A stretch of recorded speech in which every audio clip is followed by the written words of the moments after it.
Top of the afternoon. One of the things that I've noticed is that people with no solutions or ideas, they're the first to judge. They're the first to critique. They're the first to criticize. They're the first to complain. Okay? Let me just tell y'all something. I have traveled extensively throughout the world, and most of the time when I travel, I don't do the touristy bullshit. I don't go with white people. I don't do any of that shit. I usually hire a driver, a local driver, to take me around to show me how black people are living. It doesn't matter if I'm in Brazil, Uganda, Rwanda, South Africa. Well, in South Africa, I rented my own car, but we still linked up with some local folks to get to know the culture because I'm all about culture, whether it's in Costa Rica, it's a lot of places that I've been. And my goal is to basically understand the position of black people globally. And unfortunately, what I have seen is very disappointing to me. A lot of y'all like to come, oh yeah, all you do is talk, but you don't offer any solutions, right? Listen, one of the main reasons I wrote these books, A Time for Revenge of Black Revolution, part 1 and 2, was to awaken the soul of black people. Okay, granted, I did write it in story form. I wanted to do that because it's more entertaining, even though it's based on literal truth, shit that black people are going through in America. The story was inspired by Tamir Rice in Cleveland, the 11-year-old that was killed by police officers for no reason. That's what prompted me to write these books. And in the process, I intertwine, okay, what's going on with black people, not just in America, but globally. Because, like I said, I've been to, Lima, Costa Rica, Costa Rica, where I saw black people, I saw Marcus Garvey shipyard and all that stuff. I've been to Panama, Cuba, Honduras, Jamaica, Barbados, St. Lucia, the Bahamas, Ghana, Rwanda, Uganda, Namibia, Botswana, South Africa. I've been to all these countries, you know what I'm saying? And what I've noticed that all of these countries have in common is that a small minority of white people always control their economies. You understand? And another thing that I've noticed is that the longer black people have lived around white people, the more hateful and xenophobic they become, because that is learned behavior from white people. So they always have issues with other black people, immigrants, all the people that they're supposed to unite with, form alliances with. These are the people that they hate the most. All right, it's not even a secret. I look Nigerian, because of my build, because most of Nigerians are husky. So when I'm in Africa, automatically, before I speak, they think I'm Nigerian. So I was in South Africa maybe 10 years ago. I was harassed just because they thought I was Nigerian, and I was a little bigger. And but when I started speaking, it was a whole different treatment. Same thing in Rwanda. When I went to Rwanda, I think my first day in Rwanda, I was at a bar with my driver, and detectives, I don't know who called them, but they were following me. They stopped, they started questioning me. But luckily, I'm an author, so they were able to verify who I am by Googling my name, so they stopped harassing me, and then they started treating me differently. So there's a lot of xenophobia going on across Africa, especially against Nigerians. Okay, I don't know why, but it is sad that black people, on the same continent can't even get along. But it's the same thing here in America. Whether you're Caribbean, African, or African American, we have all this division going on. These are hateful traits that we picked up from white people, because white people have, they have created racial epithets for every group that is, that exists in the world. And unfortunately, black people who have lived next to them or among them for too long, they tend to follow those same traits. This is why we have FBA, we have ADOS, we have Caribbean people, African people who can't get along in America. Even when I went to Brazil, because you got to remember, Brazil has the largest black population in the West, after America. African Americans are number 2. Afro-Brazilians are number 1. And it's the same thing. You know what I'm saying? Because white people detest everybody. And they take that hatred and basically pass it on. And unfortunately, because so many of these people, whether in South Africa, Brazil, or America, they embrace nationality. Nationalities that were forced upon them, the black people, right? Because in South Africa, when I was there, they were burning down Nigerian businesses. Not the white people who had exploited them for years, okay? They were burning down, Nigerian businesses because of xenophobia. You understand what I'm saying? So my frustration with black people is that, you're never looking at your true enemy. You're looking at the people that you think are weak enough, so you can look strong, you can dominate, because that's what white people have done to us. You understand what I'm saying? And that's the mindset I'm trying to change. I'm trying to get us on the same page to unite, because in South Africa, you have a group of white people. I don't know where the fuck they came from, okay? They're Europeans. They're not South Africans. They're not indigenous to South Africa. They moved to South Africa and created white towns where black people are forbidden to go into. And I'm going to tell y'all a couple of things that happened while I was visiting Africa. One time, I was in South Africa.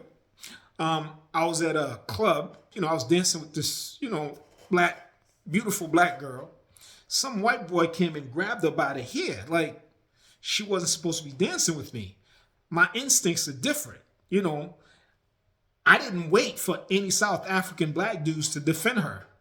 I smacked the shit out of that fucking white boy, and he ran. And those guys, the black dudes that were in the club, were scared. I'm like, what the fuck are y'all afraid of? You have to remember, in South Africa, the white population is 10%.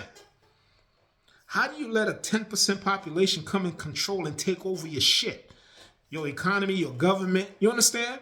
It was the same thing in Namibia, Botswana, was it Zimbabwe? I forgot. I went to so many different countries, right? I forget some of the countries, but every time I went somewhere in Africa, it was always white dominance, or black people in Africa elevated these fucking, peckerwoods. You understand? And we have to stop putting these peckerwoods on a fucking pedestal, because they're not there to help elevate your society. They're there to exploit your society. They're there to exploit your resources, your labor, and everything else. But yet, all we do is fight among one another, right? We think we're fighting for something. No, the only thing we're fighting for is position. That's it. Because the control is up here by them. You understand? Even in Haiti, right? When you look at the economy of Haiti, because, these books, they're very heavy in Haitian history. And most of the people controlling the economy in Haiti are Jews and Arabs. They don't give a fuck about Haitians. These motherfuckers have never built a fucking hospital in Haiti. They've never built a fucking school in Haiti. You understand what I'm saying? All they do is take, and most of them have American, U.S. citizenship. It's the same thing in Barbados. It's the same thing in fucking St. Lucia, Jamaica. You understand? Dominican Republic. When you start traveling and basically observing what's going on, black people are in a different state of slavery. You understand? Even in America, though we're only 13% here, we're the most advanced group of black people in the entire fucking world. Because everywhere else that I've been, the small minority population of white people put themselves in positions to control not just the society, but the economy, the government, meaning they dictate which puppet can become president, prime minister, or whatever. Because all those people that you see in place, they're working for the best interests of white people, not black people, not their own people. They don't give a fuck. You understand what I'm saying? This is why I support, President Ibrahim Traore and Shashani and the others, because they see the vision. They understand the whole position of black people on a global scale. And it is up to Africa, because Africa is an entire continent with 54 countries. If Africa can unite and develop, because a lot of y'all, I'm watching videos. I remember I was in Uganda, right? This white boy was calling, he came wherever the fuck he came from, at a hotel. He was calling the person that worked at the front desk. He was frustrated over something, and he called him the N-word. I smacked the shit out of him. You understand? It doesn't matter to me that I was in Uganda. I didn't care about what was going to happen to me. But the people that were working at that place, it's like there was fear in them. I don't know why. You understand? These motherfuckers, they come from Europe, Australia, wherever the fuck they come from. They go to Africa and they think they can do the same shit, calling people out their name, being disrespectful, and there's no consequences to their action. That shit can't happen on my watch. You understand what I'm saying? So we have to grow a backbone. We can't just allow these motherfuckers access. And once you give them access in Africa, that dominance they see in Africa, they take it with them elsewhere. They take it to the Caribbean. They take it everywhere and think they can walk all over black people. We're not having that shit here. You understand? I'm not saying we don't have submissive black people in America, which we do. But a lot of us, we ain't scared, okay? We're not afraid of anybody. And we're ready. You understand what I'm saying? And the only way things can change for black people globally, there has to be a revolution. A Time for Revenge, the Black Revolution, part 1 and part 2. And the revolution this time around will be different. It's not going to be like the Haitian Revolution, because these people, they've never been as tough as you think they are. You understand? Haiti changed, the whole way of fighting. Haiti was the blueprint, okay? Basically, white boys, they weren't smart enough. They used to fucking line up with their fucking muskets, right? One behind, there'll be like one line in the front and another fucking goofy ass line in the back. And guess what? They had no idea about guerrilla warfare. So when the Haitians saw how stupid they fucking were, lining up with a fucking gun, leaving themselves open, they took advantage of that. That's where they learned how to fight. They didn't learn how to fight in fucking Rome or anywhere else. Once they got their asses fucking handed to them in Haiti, that's when they went back and, we got to create better guns. We got to do this and that. And we all know, I don't have to tell y'all this. These motherfuckers don't have our strength. They don't have the athletic abilities, the skill. They just don't fucking have it. Okay? Physically, we're the most fucking dominant group of people on this fucking planet. And we need to embrace that. We need to recognize that shit. Period. I don't give a fuck about white people. I'm telling you that right. White people don't give a fuck about me. Why should I give a fuck about them? You understand? And right now, when I'm looking at Africa, I'm seeing the Chinese over there, how they talk, they're building they're opening restaurants where they're preventing black people from getting in Nigeria and fucking Kenya. What? Are y'all fucking crazy? You understand what I'm saying? You don't let a foreigner come into your fucking country and dictate who can go to a fucking restaurant.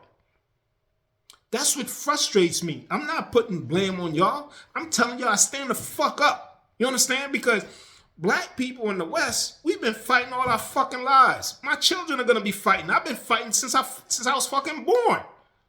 America came out publicly to say any country in the West who decide to do business with any other country that they don't approve of, they're going to fucking do what they did to Maduro. You understand? We got to take away that, those delusions of superiority, supremacy, and all this other bullshit. That's got to be erased. And the only way to do that, there's got to be a stronger Africa. There's got to be black unity. There's got to be global unity amongst black people everywhere. That's the only way for us to do that, because y'all got to remember, when slavery happened, it was a fucking global phenomenon. It wasn't just one country. It was all of Europe. And then America showed up late. You understand what I'm saying? So these people pretty much dispersed our ancestors all over the place to confuse the shit out of us. They had to learn different languages, new names, and all this other bullshit so we can never come back like this again. We can't afford to allow this shit to happen again. That is my frustration with Africans, Caribbean people, African Americans. Fuck all these subgroups. We're black first. We got to unite behind that shit. You understand? And once we do that, Once we're able to control, the division, we'll be on our way. And that's why, like I said, that's why I keep talking to y'all. That's why I get frustrated sometimes. I'm not against Africa. I'm not against the Caribbean. I'm not against African American. I'm not against any black person. I'm for black people. But I can't keep fighting people who want to divide themselves, people who don't see the better future for themselves just by uniting. You understand? That's all we need to do. The only one time we united, during our existence, right, in the West anyway, that was when Haiti decided, hey, listen, we're going to take care of these motherfuckers. We're going to end slavery in the West for all black people. And guess what? They accomplished their feat. But y'all can't see that shit. You know what I'm saying? We keep allowing these motherfuckers to divide us. And that's their game plan. We're facing neo-colonialism right now. But y'all can't see that shit. You understand? We cannot afford to continue to give white people access to resources, to our people, to labor, and everything in control. Because that's what they're looking for. They're looking to control the entire fucking world. They have a system in place. And unfortunately, we're the biggest victims globally. I've seen it. I've seen the poverty everywhere I've gone in the world. Black people, y'all on y'all knees 24/7 praying to some fucking white Jesus. Guess what? Y'all the most impoverished group globally. Jesus didn't fucking come out for colonization, slavery, and none of that shit. I'm not going to preach this, oh, let's bow down. Fuck that. I don't bow down to nobody. You think you can take my life? That's your right to think that. Guess what? It's my right to fucking take yours first. That's how I think. The minute you give them access, they try to figure out ways to control you, to control your society, to control your people, your government, your economy. They do that shit here in America to black people too. That's why they burn down Black Wall Street. They invaded and robbed Haiti, Dominican Republic, and all these other fucking countries that they invaded. Now they're robbing Venezuela. Now the piece of shit fucking orange man wants to go to Cuba, Greenland. He wants to go everywhere to keep robbing. That's what they do, to keep robbing people. If we don't push back, if we don't fucking fight back, we're going to end up in fucking chains again. I'm not built for slavery. You understand? I'm not built for that shit. You crazy? Imagine a fucking slave, me being a fucking slave. I'll bitch slap somebody who think he could be my master. You crazy?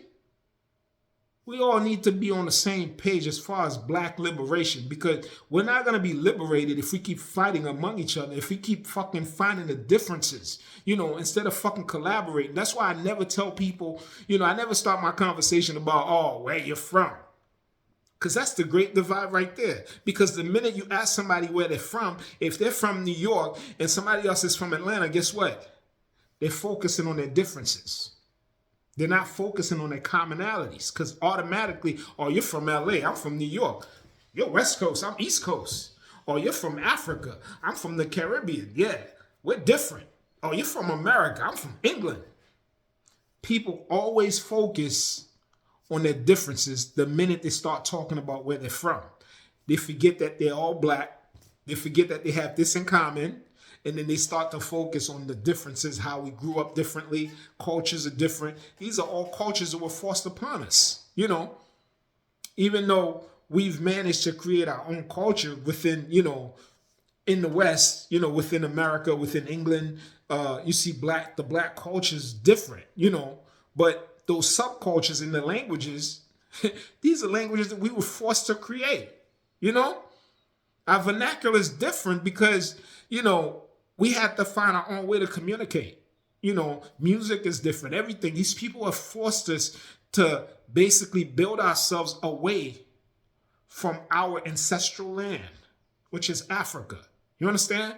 So we're disconnected from Africa, but Africa lives in all of us because our rhythm, our swag, language. I don't give a fuck where you're from. Okay. I can break shit down to you, but I don't want this video to be too long. And I can show you all the commonalities, among black people, no matter where they're from. You understand? Even in our own slang. We didn't have to fucking be born in Africa or the Caribbean to connect, or America to connect. We're connected naturally. You understand? Because everybody has a nature. Just like these fucking peckerwoods have this destructive terrorist nature, every group has a nature. You understand? Black people, we have our own nature, no matter where we're from. And that connects us. And I need y'all to be connected. Again, like I said, I wrote these books hoping A Time for Revenge, A Black Revolution, Part 1 and 2. I wrote these books hoping that it would connect us. It would give us a better vision, you know, as far as unity, as far as what we need to do to overcome, you know, these delusions of white superiority and supremacy around the world. Because we can end it. But it's going to take all of us globally to put an end to that shit. Y'all have a good one.